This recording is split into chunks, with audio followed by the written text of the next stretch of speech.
الحمد للہ رب العالمین الصلاۃ والسلام علی سید الانبیاء والمرسلین اما بعد فاعوذ باللہ من الشیطان اللعین الرجیم بسم اللہ الرحمن الرحیم۔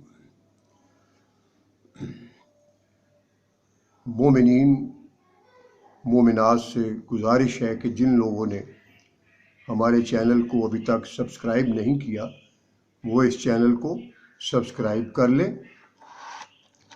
اس کو گھنٹی کے نشان کو وہ دبائیں، شیئر کریں، کومنٹس میں جو بھی آپ کا دل چاہے وہ لکھیں اور تبصرہ کریں۔ اگر کسی چیز کی آپ کو پوچھنے کی ضرورت ہو تو وہ آپ پوچھ سکتے ہیں، کوئی کویسچن ہو، کوئی سوال ہو ائمہ طاہرین کے بارے میں، محمد و آل محمد کے بارے میں، تو وہ آپ بخوشی سوال پوچھ سکتے ہیں کومنٹس میں۔ آج کا ہمارا موضوع پھر جناب امام حسن کے مجتبی کے بارے میں، علیہ الصلاۃ والسلام کے بارے میں ہی ہے، تو وہ ہم سب سے پہلے اس کی ابتدا کریں گے کہ حضور نے فرمایا جناب امام حسن کے بارے میں کہ لے کر حسن کو گود میں بولے رسول حق، گلزار فاطمہ کی یہ پہلی بہار ہے۔ میں دہرا دیتا ہوں اس شعر کو، لے کر حسن کو گود میں بولے رسول حق، گلزار فاطمہ کی یہ پہلی بہار ہے۔ تو آج ہمارا موضوع ہے پھر امام حسن اور محبت نبی صلی اللہ علیہ وآلہ وسلم۔ بہار الانوار میں ہے کہ امام حسن صورتاً نبی اکرم صلی اللہ علیہ وآلہ وسلم سے مشابہ تھے۔ انس بن مالک کا بیان ہے کہ صورت میں جس سے حسن سے زیادہ شبیہ رسول میں نے کسی کو نہیں دیکھا۔ بہار ہی میں ابو حذیفہ سے مروی ہے کہ امام حسن مکمل طور پر شبیہ رسول تھے۔ بہار ہی میں ہے کہ ایک مرتبہ حضرت ابو بکر نماز عصر سے فارغ ہو کر بیرون مسجد آئے اور حضرت علی بھی آپ کے ساتھ تھے۔ امام حسن بچوں کو کھیلتا ہوا کھڑے دیکھ رہے تھے۔ حضرت ابو بکر نے امام حسن کو اٹھا کر اپنے کندھے پر بٹھا لیا اور کہا، میرا باپ اس پر قربان جو یہ شبیہ نبی ہے۔ حضرت علی یہ سن کر مسکرا دیے۔ بہار میں ابو ہریرہ سے منقول ہے کہ میں جب بھی امام حسن کو دیکھتا ہوں میرے آنسو بہنے لگتے ہیں اور مجھے وہ دن یاد آ جاتا ہے جب آن حضور نے میرا ہاتھ پکڑ کر مدینہ کا چکر لگایا تھا۔ پلٹ کر مسجد میں تشریف لائے۔ مسجد میں ابھی بیٹھے ہی تھے کہ امام حسن مسجد میں آیا اور دوڑ کر آن حضور کی گود میں آ بیٹھا، پھر اپنا ہاتھ نبی کونین کی ریش مبارک مقدس میں داخل کرنے لگا۔ آپ جھکے، حسن کا منہ اپنے منہ کے قریب کیا، حسن نے منہ کھول دیا۔ آن حضور نے اپنی زبان مبارک حسن کے منہ میں داخل کر دی، جسے امام حسن بڑے مزے سے چوسنے لگے۔ پھر آپ نے فرمایا، اے اللہ، مجھے حسن سے محبت ہے، جو بھی حسن سے محبت رکھے تو بھی اس سے محبت رکھ۔ 3 مرتبہ آپ نے ایسا فرمایا۔ بہار میں جابر بن عبداللہ سے مروی ہے کہ آن حضور نے فرمایا ہے، میرے اہل بیت میں 4 ایسے افراد ہیں جن کی جنت مشتاق ہے۔ وہ اللہ کے محبوب ہیں اور اللہ نے مجھے حکم دیا ہے کہ میں بھی ان سے محبت رکھوں۔ علی ابن ابی طالب، حسن ابن علی، حسین ابن علی اور امام مہدی، جس کی ابتدا میں عیسیٰ بن ابن مریم نماز پڑھے گا۔ بہار میں جابر سے مروی ہے کہ ایک دن میں آن حضور کے پاس گیا۔ دونوں زہرا زادے آپ کی پشت اقدس پر سوار تھے۔ آپ فرما رہے تھے، میرے بچوں، تمہاری سواری جیسی سواری کسی کو نہ ملے گی اور تم سوار بھی بہترین خلائق ہو۔ بہار میں ابو ہریرہ سے مروی ہے کہ ایک مرتبہ نبی کونین صلی اللہ علیہ وآلہ وسلم مسجد نبوی میں تشریف فرما تھے کہ امام حسن آئے اور بحالت سجدہ آپ کی پشت پر سوار ہو گئے۔ پھر امام حسین آئے، وہ بھی بھائی کے ساتھ پشت رسول پر سوار ہو گئے۔ میں نے خیال کیا کہ آن حضور کو تکلیف ہو رہی ہوگی، چنانچہ میں نے دونوں کو آپ کی پشت مبارک سے اٹھا لیا۔ جب آپ نے سلام پھیرا تو دونوں کو گود میں لے کر دونوں کا بوسہ لیا اور فرمایا، جو شخص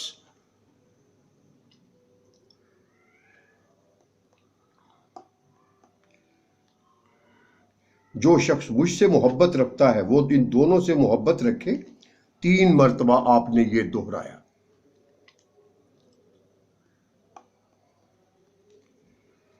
مسند ابو داؤد، صحیح ترمذی اور سنن نسائی میں بریدہ سے مروی ہے کہ ایک مرتبہ آن حضور مسجد میں خطبہ دے رہے تھے کہ امام حسن علیہ السلام اور امام حسین علیہ السلام داخل مسجد ہوئے۔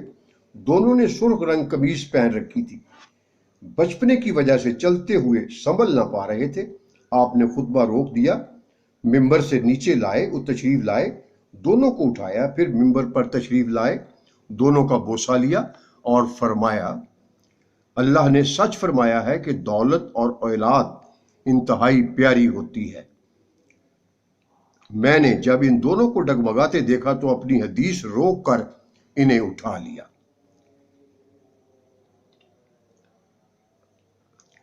ابو داؤد میں ہے اور تمام صحابہ کی متفقہ حدیث ہے کہ راوی کہتا ہے کہ میں نے دیکھا امام حسن آن حضور کے پہلو میں تھے۔ آپ ایک مرتبہ لوگوں کی طرف متوجہ ہوئے، پھر امام حسن کا بوسہ لیتے اور فرماتے، میرا یہ بیٹا سردار بیٹا ہے، اس کے ذریعے اللہ میری امت کے 2 بڑے متحارب گروہوں میں صلح فرمائے گا۔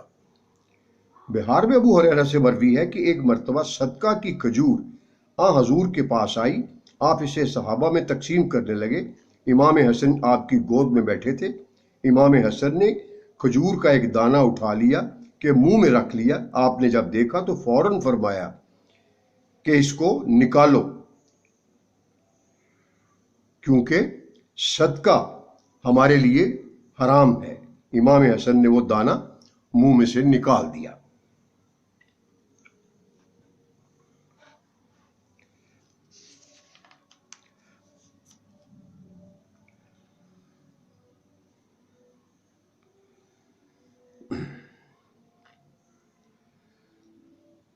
بہار میں زبیر کے غلام مسہر سے مروی ہے کہ مسجد نبوی میں بیٹھے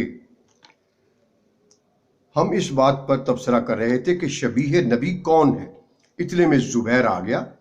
اس نے جب سنا کہنے لگا، تمہیں بتاتا ہوں کہ شبیہ کون ہے۔ حسن ابن علی ابن ابی طالب شبیہ نبی صلی اللہ علیہ وآلہ وسلم ہے۔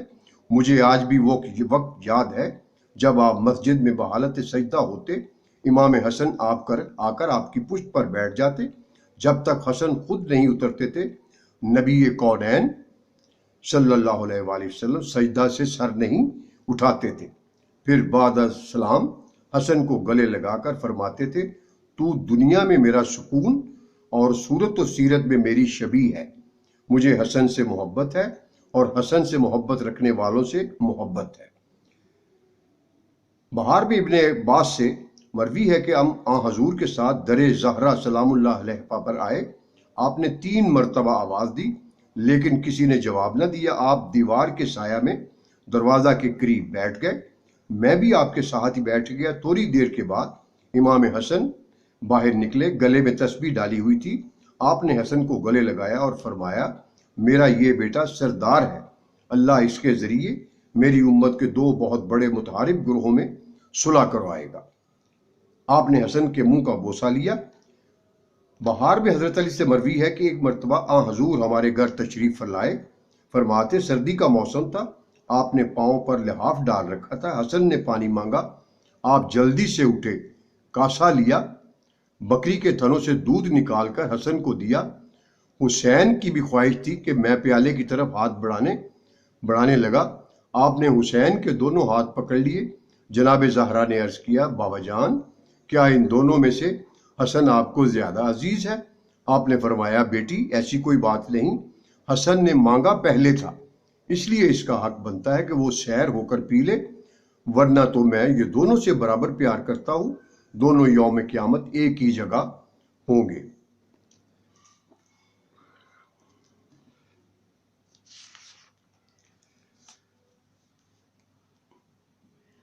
تو ایک دفعہ پھر میں آپ سے درخواست گزار ہوں کہ جن مومنین مومنات نے اور محمد و آل محمد سے عقیدت رکھنے والوں نے ابھی تک اس چینل کو سبسکرائب نہیں کیا، وہ اس کو سبسکرائب کر لیں، گھنٹی کے نشان کو دبائیں، شیئر کریں، لائک کریں، اور کمنٹس میں اپنے جو بھی آپ لکھنا چاہیں اپنی مرضی سے لکھ سکتے ہیں۔ تو اب آپ کو امام حسن، جناب امام حسن اور ان کا علم و عبادات، اس کے بارے میں تھوڑا سا۔ مناقب شہر اشوب میں ہے کہ امام حسن 7 برس کی عمر میں دربار رسالت میں بیٹھتے تھے اور جو واز اور وحی ہوتی تھی لفظ بلفظ آ کر اپنی مادر گرامی کو سنا دیتے تھے۔ جب حضرت علی گھر تشریف لاتے تو دختر رسول صلی اللہ علیہ وآلہ وسلم انہیں مسجد میں ہونے والی تمام نبوی گفتگو سے مطلع فرما دیتی۔ آپ کے پوچھنے پر بی بی بتاتی کہ میرا حسن بیٹا، میرا حسن لال آپ سے پہلے آ کر مجھے میرے بابا کی تمام گفتگو سے آگاہ کر دیتا ہے۔ ایک دن حضرت علی امام حسن سے پہلے گھر میں تشریف لے آئے اور چھپ رہے تاکہ حسن کا انداز بیان سن سکوں۔ جب امام حسن آئے، حسب معمول ماں کو سلام کیا، گود میں بیٹھے اور بولنے کا ارادہ کیا تو زبان میں لکنت آ گئی۔ جناب سیدہ نے حیرت سے منہ چوم کر فرمایا میرے لال آج خیریت تو ہے؟ امام حسن نے عرض کیا ماں اس میں حیرانی کی کیا بات ہے، مجھ سے عظیم عالم میری گفتگو سن رہا ہے، اگر لکنت نہیں آئے گی تو کیا ہوگا؟ حضرت علی، جناب علی علیہ السلام باہر تشریف لائے، بیٹے کو گلے لگا کر منہ کا بوسہ لیا۔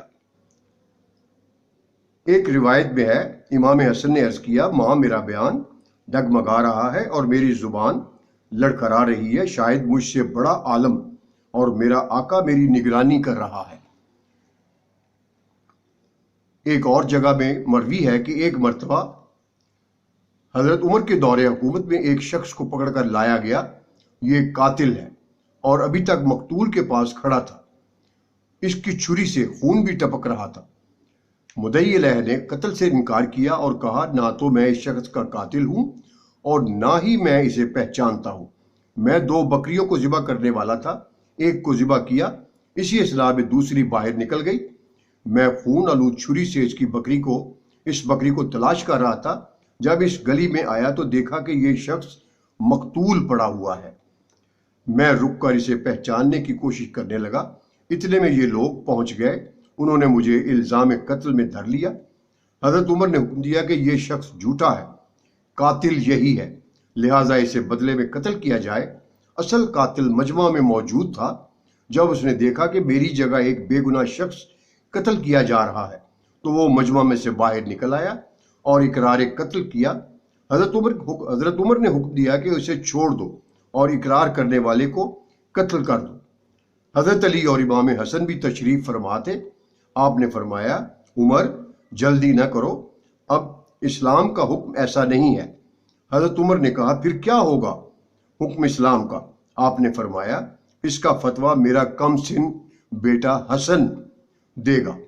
پھر آپ امام حسن علیہ السلام کی طرف مخاطب ہوئے اور فرمایا بیٹے بتاؤ آپ کے نانا کی شریعت کے مطابق ہیں اس قاتل کا کیا حکم ہے؟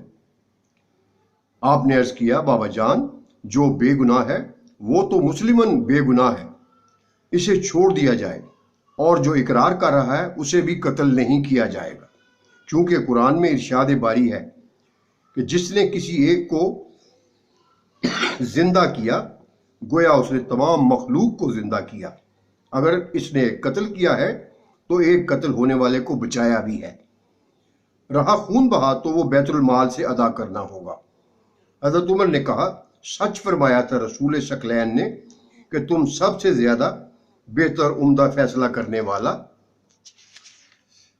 علی ابن ابی طالب ہے۔ اور آج کا پیغام اسی کے ساتھ اختتام پذیر کرتا ہوں، اور تمام مومنین مومنات کے لیے دعا گو ہے، کوئی جہاں بھی ہوں صحت و سلامتی کے ساتھ ہوں، اللہ تعالیٰ ان کی حفظ و حمایت فرمائے اور وہ خوش و خرم رہے، بہتری کے ساتھ، کسی قسم کی پریشانی نہ ہو، کوئی بیماری نہ ہو، کوئی کسی قسم کا بھی ان کو غم نہ ہو۔ والسلام